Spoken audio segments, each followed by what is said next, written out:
सबसे पहले मैं आपको बता देता हूँ इसमें 5 मेन इंपॉर्टेंट टॉपिक जो आपको याद रखना है। पहला है अल्पप्राण, फिर दूसरा हो जाएगा महाप्राण, फिर तीसरा हो जाएगा घोष वर्ण और चौथा है अघोष वर्ण। तो ये आपको ध्यान में रखना है, ये 4 ही चीज़ मेन यहाँ खुट्टा का वर्ण विचार में आप लोग जानिएगा, ठीक है। यहीं से आपको क्वेश्चन उठा के पूछा जाएगा सीधा सीधा। तो मैं इसे शुरू से बताता हूँ, ठीक है। सबसे पहला चीज़ क्या है, वर्ण। वर्ण क्या होता है, तो भाषा के व्यवहार में आने वाले ध्वनियों के लिखित रूप को वर्ण कहते हैं। वर्ण कितने प्रकार के होते हैं, तो वर्ण 2 प्रकार के होते हैं। कौन कौन सा, तो देख लीजिए यहाँ, स्वर्ण वर्ण और व्यंजन वर्ण। उच्चारण शब्द का अर्थ होता है उच्चारण करना, लिखना शब्द का अर्थ होता है लिखना। चलिए अब पढ़ते हैं हम लोग स्वर्ण वर्ण। स्वर्ण वर्ण किसे कहते हैं, तो जिस वर्ण के उच्चारण में अन्य वर्ण की सहायता नहीं ली जाती है उसे स्वर्ण वर्ण कहते हैं। मतलब ये स्वर्ण वर्ण किसमें किसी अन्य वर्ण की सहायता नहीं ली जाती है।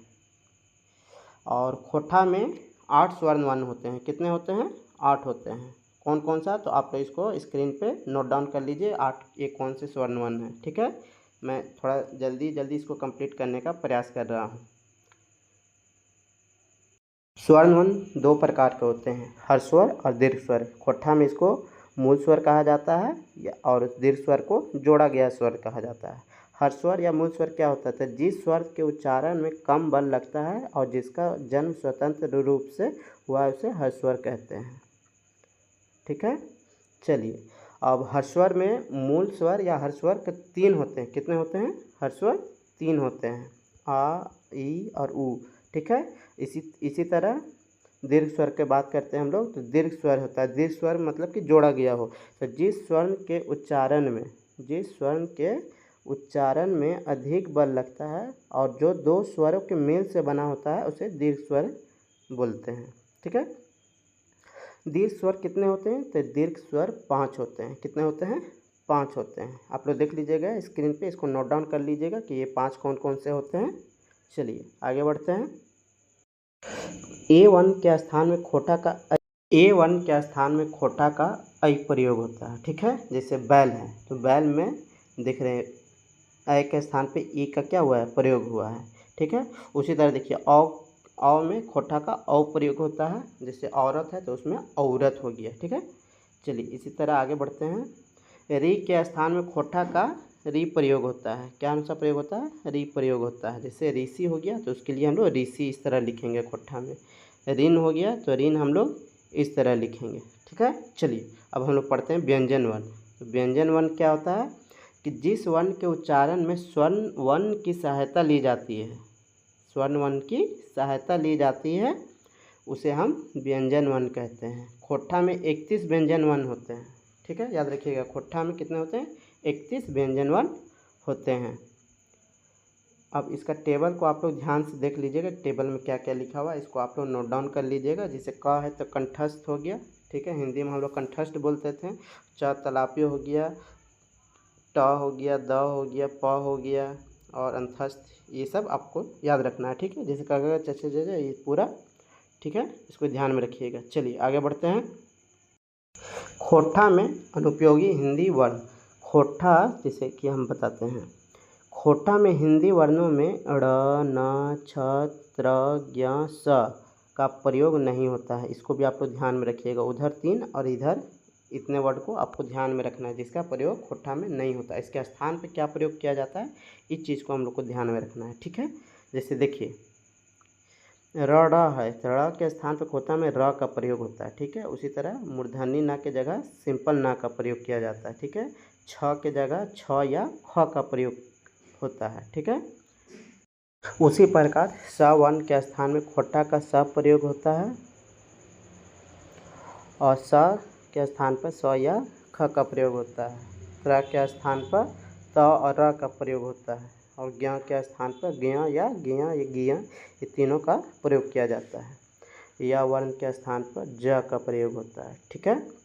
चलिए जैसे युग, युग हिंदी वाले लोग इसको युग बोलते हैं, जबकि खोटा बोलने वाले लोग इसको जुग बोलेंगे। ठीक है, इस तरह से समझिए।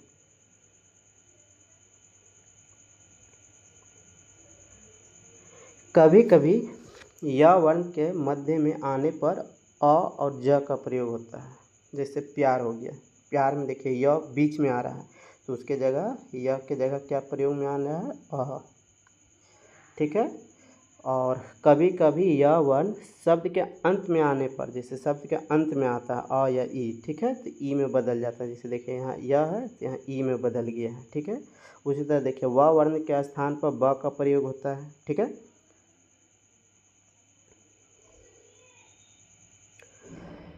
कभी कभी वह के स्थान कभी कभी वह वर्ण शब्द के प्रारंभ में आने पर ओ या औ में बदल जाता है। जैसे वकील है तो वकील को खोटा में वकील कहते हैं। ठीक है, और कभी कभी वह वर्ण शब्द के अंत में आने पर आ में बदल जाता है। ठीक है, जैसे नौवा, तो नौवा हो गया। ठीक है, चलिए अब यहाँ से इम्पोर्टेंट शुरू होने वाला है, यहाँ से आप लोग जरूर से ध्यान दीजिएगा। प्राण के आधार पर व्यंजन वर्ण है। ठीक है, तो प्राण के आधार पर व्यंजन वर्ण दो प्रकार के होते हैं, अल्प प्राण और महाप्राण, जो मैं आपको शुरू में बताया था कि ये दो इम्पोर्टेंट है यहाँ, और दो इम्पोर्टेंट है घोष और अघोष वर्ण। ठीक है, तो सबसे पहले प्राण शब्द का अर्थ क्या होता है, तो हवा या वायु। ठीक है, चलिए आगे बढ़ते हैं। अल्प प्राण वर्ण क्या होता है, तो जिस वर्ण के उच्चारण मुंह में कम हवा निकलती है उसे अल्प प्राण वर्ण कहते हैं।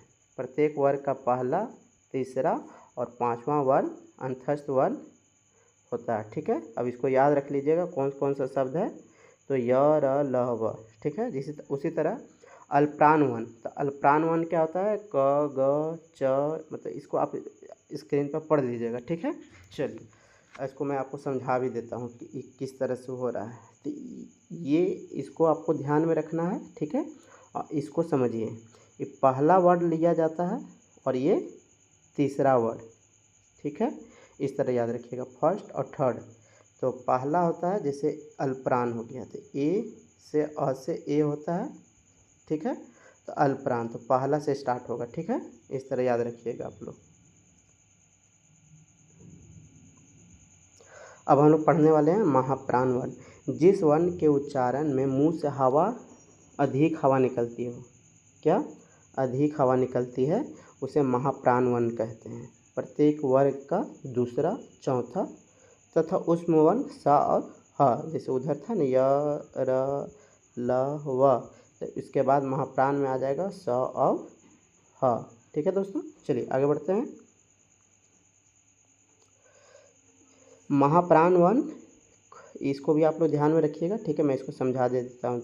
दूसरा वर्ड है और चौथा वर्ड है, उसमें क्या था, पहला वर्ड था और तीसरा वर्ड था। इस दोनों में आप लोग कंफ्यूज नहीं होइएगा। ठीक है, इसको याद रखने का मैं कोड बता देता हूँ। ठीक है, जैसे महाप्राण, महा में क्या होता है, दो वर्ड है, माँ और हा, तो इस तरह समझिएगा, दो वर्ड है इसलिए मतलब दो दो वाला लेना है। ठीक है, और अल्प प्राण है, तो अल्प में कितना हो गया, अल्प प्राण, तो इसमें मात्र तीन वर्ड है इसलिए हम लोग तीसरा वाला लेना है। या इस तरफ याद है कि अ का मतलब ए पहले आता है इसलिए इसको ले रहे हैं। ठीक है, तो चलिए अब हम लोग आगे पढ़ते हैं।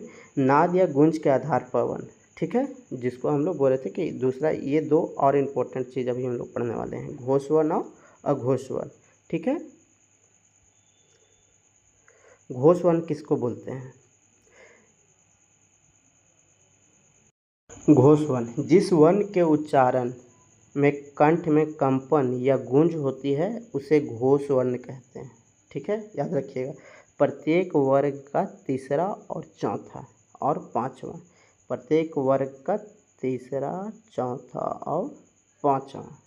ठीक है, इसको घोष वर्ण कहते हैं, और इसको आप लोग यहाँ दिया हुआ है, इसको आप लोग ध्यान में रखिएगा। ठीक है, चलिए अब कौन कौन सा होता है ये भी जान लीजिए, य र ल व, इस सब को हम लोग घोष वर्ण में लेते हैं। ठीक है, तीसरा, चौथा, पांचवा, ये आपको याद रखना है। आप वहाँ तुरंत पकड़ लीजिएगा कि घोष वर्ण के बारे में बात हो रहा है, तो घोष वर्ण कौन सा हो सकता है। ठीक है, अब चलिए हम लोग आगे पढ़ते हैं। सभी स्वर्ण व्यंजन घोष वर्ण में रखे जाते हैं। सभी स्वर व्यंजन घोष वर्ण में रखे जाते हैं। ठीक है, चलिए अब आगे अघोष वर्ण। अघोष वर्ण किसे बोलते हैं? जिस वर्ण के उच्चारण में कंठ में कंपन नहीं होती है उसे हम लोग अघोष वर्ण कहते हैं। जैसे प्रत्येक वर्ग का पहला, दूसरा तथा ऊष्म वर्ण स। स मतलब एक वर्ड यहाँ निकाला है, ठीक है, मतलब पहला और दूसरा, ये दो वर्ड अघोष वर्ण कहलाते हैं। ठीक है, तो मैं आपको चारों का डिफरेंस क्लियर कर दूंगा लास्ट में। ठीक है, आप लोग यहाँ अभी सिर्फ ध्यान रखिए कि अघोष वर्ण में पहला और दूसरा वर्ड लेते हैं, जबकि उधर घोष वर्ण में तीसरा, चौथा और पांचवा वर्ड को लिया जाता है। चलिए अब इसको आप लोग स्क्रीन पे देख लीजिएगा कि अघोष वर्ण किस किस को लिया जाता है। सबसे मेन इंपॉर्टेंट चीज़ है कि ये चीज़ आपको याद होना चाहिए कि पहला और दूसरा चीज़ को हम लोग अघोष वर्ण में लेते हैं। ठीक है, चलिए आगे बढ़ते हैं। अब खोटा भाषा का लिपि, ये बहुत इंपॉर्टेंट है, ये कभी कभी डायरेक्ट पूछ लिया जाता है खोटा भाषा को किस लिपि में लिखा जाता है, तो इसको देवनागरी लिपि में लिखा जाता है और हिंदी भी देवनागरी लिपि में ही लिखा जाता है। ठीक है, चलिए अब आगे बढ़ते हैं। यहाँ वर्णों का वर्गीकरण किया गया है, जो आपको समझाने के लिए मैं आपको समझा देता हूँ। ठीक है, जैसे अल्पप्राण और महाप्राण, तो इसमें हो गया पहला और तीसरा वर्ड। उसके बाद महाप्राण में क्या हो गया? दूसरा और चौथा वर्ड। लेकिन घोष वर्ण में पहला और दूसरा, और इसी तरह इसमें तीसरा और चौथा वर्ड। ठीक है, जैसे तीसरा हो गया और चौथा घ हो गया। ठीक है, ये चीज़ को याद रखिएगा। अल्पप्राण, महाप्राण, च, ज और य। ठीक है, मतलब 1, 3 और 5 यहाँ हो गया।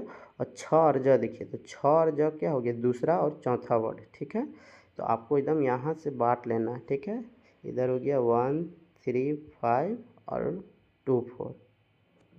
ठीक है, इसमें यहाँ से इसे मैं बांट के समझा देता हूँ, अच्छे से समझिएगा इसको। ठीक है, पहला वर्ड और तीसरा वर्ड और पांचवा वर्ड ये हो गया अल्पप्राण।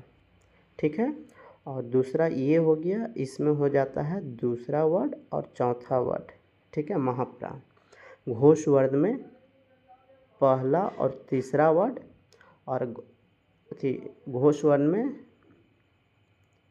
तीसरा और चौथा वर्ड। यहाँ तक क्लियर है आप लोग? चलिए अब हम आगे बढ़ते हैं।